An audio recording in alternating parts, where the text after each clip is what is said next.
Welcome to Make Things That Matter, the podcast where we explore impactful products and the cultures that create them. I'm your host, Andrew Scottsko, and if I'm doing my job well, each episode of this show will help you to do meaningful work, make things that make things better, and have a great experience doing it. Hello, friends, and welcome back to another episode of Make Things That Matter. If it's your first time here, this is the podcast where we explore the principles and the practices that are going to help you do meaningful work and have a great time doing it. Whether you're building your first product or a whole new company, if you're someone who lives from the ethos of trying to use your time to truly contribute things to the world that actually make things better, then you're in the right place, and I'm glad you're here.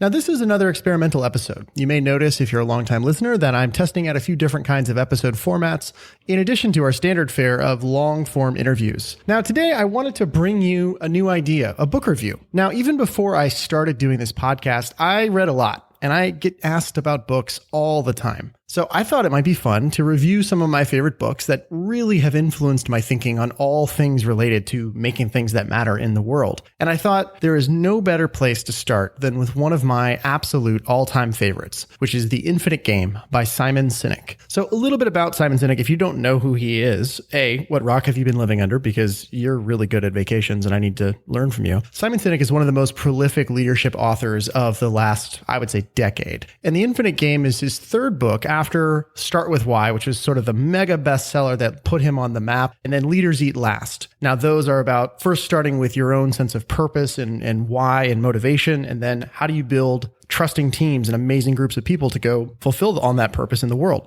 Now, this third book is really kind of an update on a much earlier book from the 1980s, I believe, which was a book called Finite and Infinite Games, written by a theologian named James Carsey.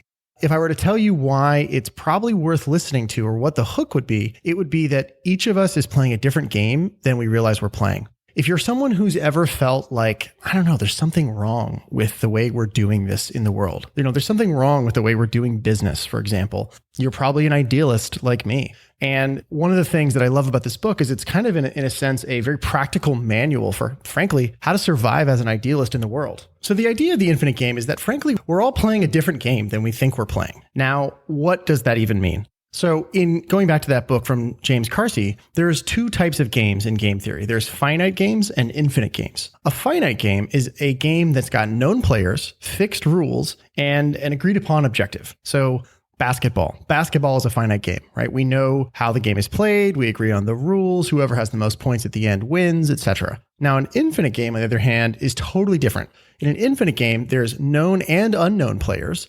The rules are constantly changing. People play the game however they want. And frankly, there's no defined criteria of winning. The infinite game is really about the journey. And where this gets tricky is where not just people, but companies or countries even are playing a game with a wrong mindset for the game that they're playing. Now, one of the classic examples of this is the Vietnam War. In the Vietnam War, the United States was playing as a finite game. They were playing to win. They were trying to beat the Viet Cong and win the war. The Vietnamese were fighting for their lives. It's a totally different mindset. They were never going to give up. So it's just a completely different way to approach things. So let's talk a little bit about this. And the real trick here is to see the game that you're in, right? To know what kind of game you're really playing. And the big insight of this book is that business is actually an infinite game. And the thing that's weird about that is that we talk about business and companies building and organizational life, all the things we talk about in our careers, we talk about them like they're finite games. We want to be the best. We want to get market share, but all the rules are arbitrary. It's a different mindset to play from. So there's 5 factors. There's 5 things you need to play the game with an infinite mindset. And these 5 are: first, a just cause; 2, trusting teams; 3, worthy rivals; 4, existential flexibility; and 5, the courage to lead.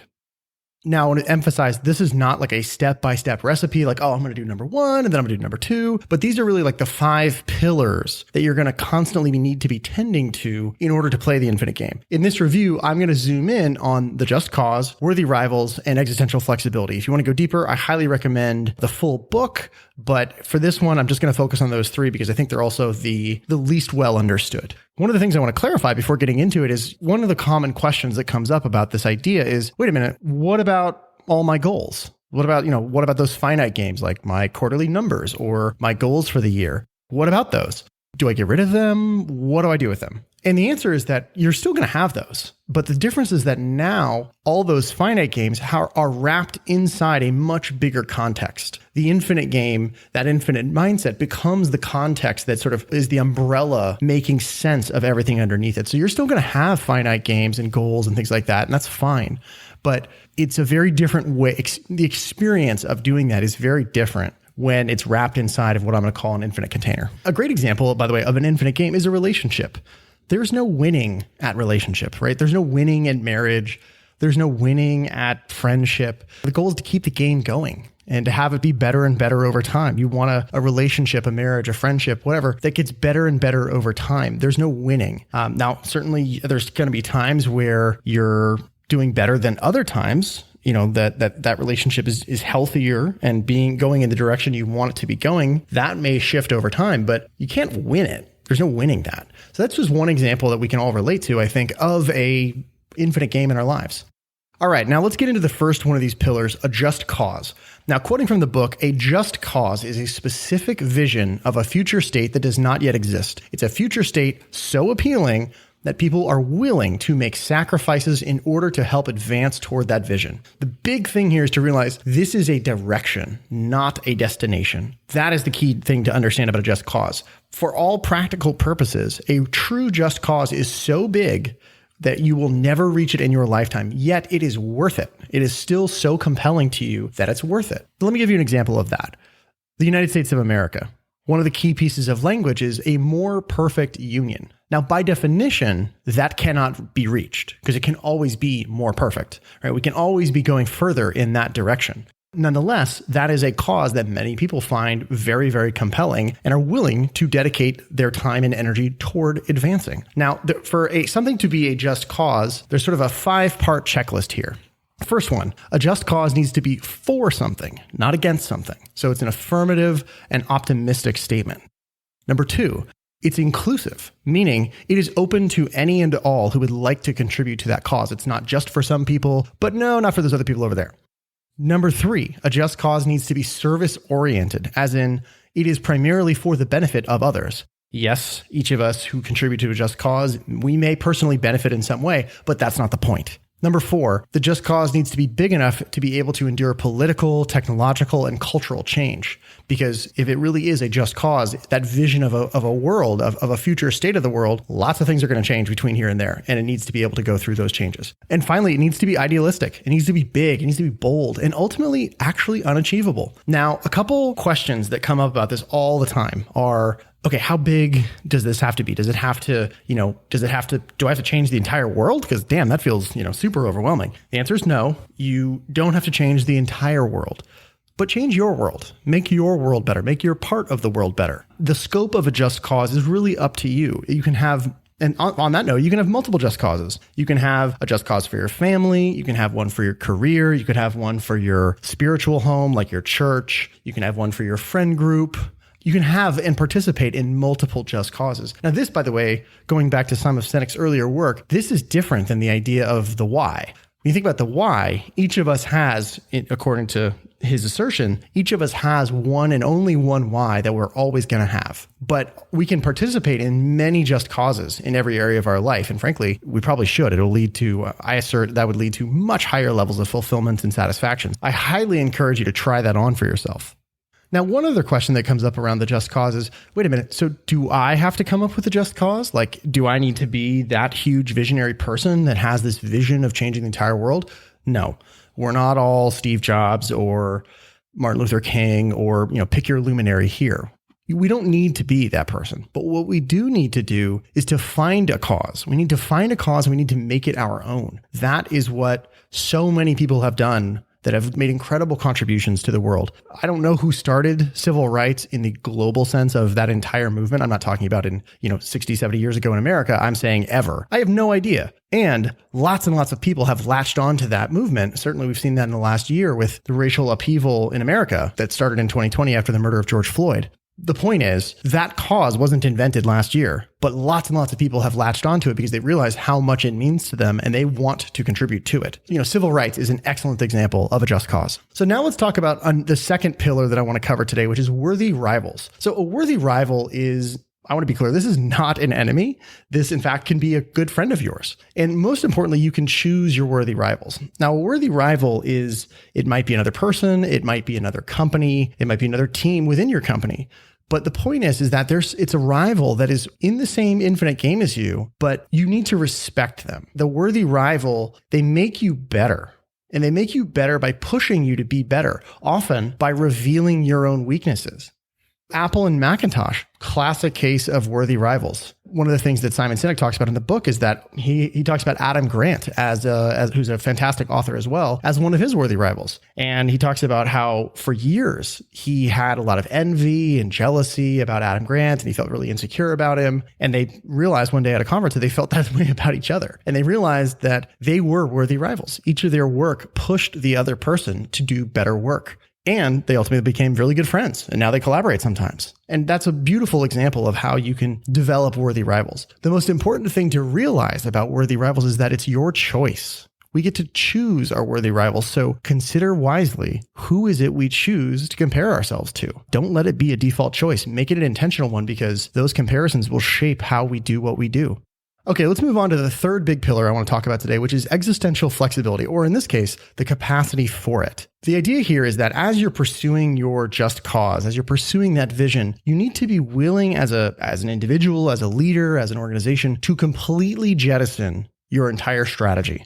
Right? If it turns out that even after years of investment, that there is a much, much better path to realize and advance the vision of the world you're pursuing, this is the capacity to make that huge 180-degree change everything kind of play in service of the vision. A good example of this is Walt Disney. So Disney had become massively successful in movies and animation, but the jump to Disneyland was a huge existential flex. That put everything on the line for Disney. The thing about the capacity for existential flexibility is it really is a capacity. It's a capacity we're developing in ourselves as leaders and in our leadership teams. We may never need to exercise this capacity, but we've got to be ready to do it. It also rides on one of the other pillars, which is trusting teams, because doing an existential flex is going to suck. Like, it's going to be really hard, and it's going to put everything on the line. It's going to be scary, but it's going to be worth it. And you're only going to pull it off if you have trusting teams and all the other elements of the infinite mindset.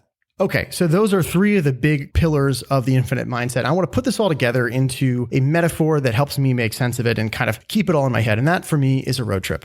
Think about a road trip. Let's imagine you're going on a road trip with a few friends and you have two cars, right? So on your road trip, you have a destination. Let's say I'm in Los Angeles right now. Let's say I'm driving to New York. That's the destination. And that destination is providing directionality. And this is where the just cause comes in. This is the role of the just cause. It's that vision of a world, that city on a hill that we are always going towards. And it's useful because no matter where I am along that journey, I still know where I'm going. Like if I'm on the middle of a, small road in New Mexico, I'm still driving to New York. That hasn't changed. And so it gives me lots and lots of flexibility in the route I take to get there. Now, second thing, I need fuel in the car. Well, at least until Tesla takes over the world, but you get the point. The fuel is the why. It's the purpose. It's the motivational energy that fires me up, and then that every person brings to the team and to the organization. That's the fuel. Then we need rules of the road. And those are the values, right? And these are the values not just on, written down on paper, but in operation, in behavior. What does it look like for us to operate the way we say we want to operate? How do we choose to conduct ourselves? Those are the rules of the road, the values. Now we've got companions on the ride. Those are our trusting teams, right? Who's in the car with me? We're going for this journey together. We're going to go through the whole experience together. Now, if you think about it, then you have your route for the road trip. And that is the strategy, right? That is the strategy you're pursuing in the service and direction of your vision. This is where the existential flexibility and the courage to lead come in. And you can think about it even going a little more detailed with this metaphor, is that in service of this big vision, there are missions that we're going to pursue along the way, right? These are legs of the route. Each leg of the route is a specific mission we are taking on to get somewhere in service of this larger vision that, again, in this model, we'll never actually reach. But these are our mile markers, right? So we have these missions, and then we have mile markers or waypoints along the ride. That's what goals are. I assert that is the right way to think about goals, is they're just mile markers in this journey telling us that we're going in the right direction. So we got a compass and we have goals. They're just mile markers. And worthy rivals, hey, maybe that's the other car on the road trip with you, right? Your friends in the other car, sometimes they're going to be ahead of you. Sometimes they're going to be behind you. That's a key idea in the infinite game, is that sometimes we're going to be ahead. Sometimes we're going to be behind. But again, there's no winning and losing in an infinite game. There's just ahead and behind sometimes. Now, let's talk about why is this all, why do I find this useful? Why do I think this is worth actually investing your psychic energy into? I think there's a few things. First of all, investing in this will help you make really big, hard decisions. Being clear about the infinite game you're playing, and especially the just cause, it makes it very simple to make some hard decisions, especially when opportunities come your way. They're really shiny. You want to do it. You want to say yes. Well, you can often decide very quickly by just saying, oh, wow, is that aligned with where I'm going? Is that moving me in the direction in service of my just cause and my vision, or is it not? If it's not, you'll know that right away. And that makes decisions that maybe you would have agonized over for weeks really, really simple. I had that experience last year. I had an opportunity come my way to do something, looked really great on paper. And it just, when I asked the question of, is that moving me in the direction I want to be going in service of the world I want to create? It was just a no. And, that would have taken me weeks normally, but it was like a 30-second thing. I personally find, as someone who was raised in the very achievement-oriented culture of the United States, that it's given me permission to relax a little bit, or at least try to relax into the infinite, constantly changing journey that we're all on here, to relax into the unknown, to not having to see the whole path, to not having to see the entire route to this destination I'm going towards. It's okay, because I can still, hold on to this. I can be dogmatic and fixed and attached to this vision of a world I'm pursuing, but I can be super flexible about strategies to get there, different things to try, which also honestly makes it easier when things don't work, right? There's lots of things I try, whether they're not public because the experiments don't work out. There's no point in going further with them, but having all of that contextualized by the infinite game, it makes it so much, it just makes it better. When things fail or don't work out, it's less painful because you're like, oh, well, I guess that doesn't work to go where I'm trying to go. Let me try something else. So again, it's the idea of not defining ourselves by what we do. It's defining ourselves by where we're going and how we choose to live and conduct ourselves on the way there. And there's many ways to advance our causes. I just want to leave you with that. So my challenge to you, dear listener, is to spend a little bit of time thinking for yourself, what is that infinite context and what is the infinite game you're actually playing? And let me know what it is. I would love to hear what that is for you. You can hit me up on Twitter at askotzko, ASKOTZKO, or email me at connect@makethingsthatmatter.com. I would love to hear what this idea has opened up for you, how it's contributing to your journey. And also let me know how you like this format of an episode. It's the first time I've tried this. I'm sure there's things that I totally flubbed and got wrong, but I'll try other things and we'll keep playing with this. So give me some feedback. Let me know. And until next time, my friends, take good care of yourselves and leave them better than you found them. Thanks for listening. If you enjoyed this, I'd be so grateful if you could do me a favor and take about 25 seconds to leave a rating and review on Apple Podcasts. That helps me reach way more listeners, and it also helps me bring you more great guests. As always, please feel free to reach out to me anytime at connect@makethingsthatmatter.com. And until next time, my friends, leave them better than you found them. See you out there.